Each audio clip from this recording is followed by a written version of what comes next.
When you think of Cleopatra, what comes to mind?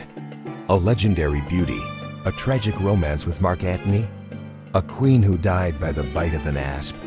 While these are the stories that have echoed through time, the real Cleopatra was far more complex, brilliant, and powerful than Hollywood has ever portrayed. Today, we're going to unravel the true story of Cleopatra VII, the last pharaoh of Egypt, and discover a ruler who was not just a romantic figure, but a political mastermind. Let's start with a surprising fact. Cleopatra wasn't ethnically Egyptian. She was the last ruler of the Ptolemaic dynasty, a Greek family that descended from Ptolemy I, one of Alexander the Great's most trusted generals. After Alexander's death, his vast empire was divided among his commanders, and Ptolemy took Egypt. For nearly 300 years, his descendants ruled as pharaohs, but they remained culturally and linguistically Greek. Cleopatra, born in 69 BCE, inherited a kingdom teetering on the brink. Her family was notorious for its vicious internal power struggles, with siblings often murdering each other for the throne. At the same time, the colossal power of Rome was expanding across the Mediterranean, swallowing up smaller kingdoms one by one. Egypt was rich, but it was also vulnerable. This was the precarious world Cleopatra was born into, and she knew from a young age that survival would require more than just royal blood. It would require a brilliant mind, and brilliant she was. Cleopatra received an education that would be the envy of any modern scholar. While many rulers of her time were illiterate or focused solely on military training, she immersed herself in learning. Ancient sources like the historian Plutarch tell us she was fluent in at least 9 languages, including her native Greek, Egyptian, Ethiopian, Hebrew, and Arabic. Imagine the diplomatic advantage this gave her.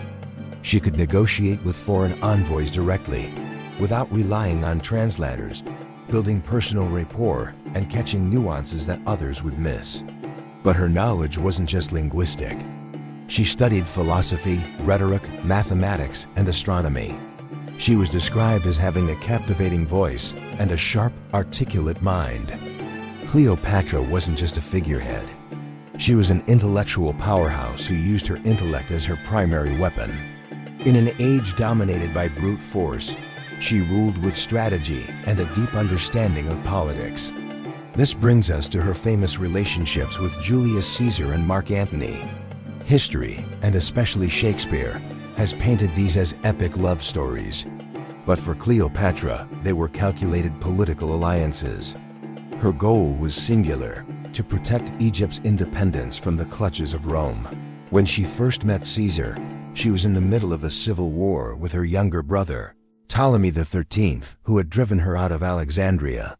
Smuggled into the palace rolled up in a carpet, a tale that highlights her audacity, she presented herself directly to the most powerful man in the world.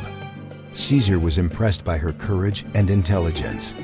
He backed her, defeated her brother's forces, and placed her securely back on the throne. Their relationship produced a son, Caesarion, whom Cleopatra hoped might one day unite the empires of Egypt and Rome. It was a strategic move to bind her future with Rome's. After Caesar's assassination, Rome was thrown into chaos. Cleopatra needed a new protector, a new ally. She found one in Mark Antony, one of Caesar's top generals who now controlled the eastern part of the Roman Republic. Their alliance was both personal and political. Together, they formed a formidable military and political bloc in the east. They envisioned a new Hellenistic empire, with Alexandria as its capital, a direct challenge to the power of Antony's rival in Rome, Octavian. For Cleopatra, this alliance was her best and last hope to preserve an independent Egypt. She wasn't a passive lover swept away by passion. She was an active political partner, funding Antony's campaigns with Egypt's immense wealth and strategizing alongside him. History remembers the romance, but it was realpolitik at its most dramatic. Cleopatra's path to power was never straightforward. According to Egyptian tradition, a female pharaoh couldn't rule alone. She had to have a male co-regent. She first shared the throne with her younger brother, Ptolemy XIII. When he drowned during the war against Caesar's forces, She was then forced to co-rule with an even younger brother, Ptolemy XIV. Though they were officially co-rulers, there was no doubt who was actually in charge. Cleopatra was the dominant force, making the decisions and steering the ship of state. After her younger brother's convenient death, she elevated her own son, Caesarion, to be her co-regent. This entire period was defined by constant civil wars, tense diplomatic negotiations with Rome, and ultimately, military conflict. She wasn't just handed a crown. She had to fight for it every single day of her reign. One of the smartest political moves Cleopatra ever made was learning to speak the Egyptian language. Remember, the Ptolemaic rulers were Greek. For centuries, they had governed Egypt without ever bothering to learn the language of their subjects. They lived in the Greek city of Alexandria, separate from the native Egyptian population. Cleopatra broke this tradition. By speaking Egyptian, she could communicate directly with her people. She participated in Egyptian religious festivals and presented herself as the reincarnation of the goddess Isis. This was a stroke of genius.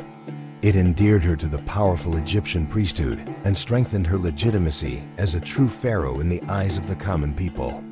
She was bridging the gap between her Greek heritage and her Egyptian kingdom, earning a loyalty that none of her recent ancestors had managed. Under Cleopatra's rule, Egypt was a land of incredible wealth. Its greatest asset was grain. Egypt was the breadbasket of the Mediterranean, and Rome was critically dependent on its grain imports to feed its massive population. Cleopatra controlled this vital trade, giving her immense economic and political leverage. But she didn't just export raw materials. She invested in her kingdom, maintaining the grand temples that were the centers of religious and economic life.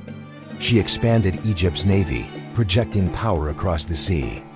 And she was a great patron of the arts and culture, making Alexandria a dazzling center of learning and creativity.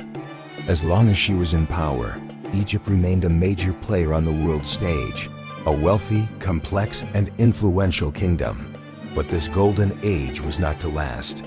The final showdown was coming. The rivalry between Mark Antony and Octavian in Rome finally erupted into open war. The decisive conflict came in 31 BCE at the naval battle of Actium off the coast of Greece. On one side were the combined fleets of Antony and Cleopatra. On the other, the navy of Octavian, commanded by his brilliant admiral, Agrippa. The battle was a disaster for Antony and Cleopatra. Their large, slow ships were outmaneuvered by Octavian's smaller, more agile vessels. At a critical moment in the battle, Cleopatra's squadron broke through the lines and fled back to Egypt. Antony, seeing her leave, abandoned his men and followed her. Their forces, leaderless and demoralized, surrendered. The Battle of Actium was a catastrophic defeat. It marked the end of their political power and sealed the fate of Egypt. With Antony's army gone, Octavian invaded Egypt the following year. He easily captured Alexandria. The end was near. The story of Cleopatra's death is one of history's most famous scenes. According to the Roman historian Plutarch, after Antony took his own life, Cleopatra locked herself in her mausoleum. To avoid the humiliation of being paraded through the streets of Rome in chains as part of Octavian's victory triumph, she arranged to have an asp, a venomous snake, smuggled to her in a basket of figs. She died, supposedly from its bite. However, many modern historians question this account. Some suggest she may have used a fast-acting poison, as a snakebite can be slow and unreliable. Others even speculate about the possibility of assassination. Whatever the method, her death was profoundly symbolic. It marked the end of the 300-year-long Ptolemaic dynasty, the end of the age of pharaohs that had lasted for 3 millennia, and the end of an independent Egypt, which now became a province of the Roman Empire. So how should we remember Cleopatra? For centuries, her image was shaped by her enemies. Roman propaganda, particularly from Octavian's camp, portrayed her as a decadent, seductive foreign temptress who corrupted noble Roman men like Antony. This narrative served Octavian as political purpose. It framed his civil war against Antony not as a Roman fighting a Roman, but as a noble Roman saving the Republic from a dangerous foreign queen. This image of the femme fatale has persisted for centuries, but modern historians are now painting a very different picture. They see her not as a seductress, but as a highly intelligent and capable ruler. She was a skilled diplomat, a shrewd political strategist, and a leader who fought fiercely to protect her country and her people in an impossible situation. She was a political force to be reckoned with. Ultimately, Cleopatra was a unique bridge between cultures. She embodied the fusion of her Greek heritage, the ancient traditions of Egyptian religion, and the complex, cutthroat diplomacy of the Mediterranean world. She navigated a world of giants, Caesar, Antony, Octavian, and held her own, using her intelligence and charisma as her greatest weapons. She was a queen who spoke multiple languages, a mother who fought for her son's legacy, and a pharaoh who connected with her people. She was one of history's most fascinating, complex, and powerful rulers, a woman far more remarkable than the romantic myths that have long defined her. The story of Cleopatra isn't just a love story. It's a story of power, politics, and a brilliant mind fighting against the tides of history. Thanks for watching. If you found this deep dive into the real Cleopatra fascinating, be sure to hit that like button and subscribe for more hidden histories. Let us know in the comments what other historical figure you'd like us to explore next.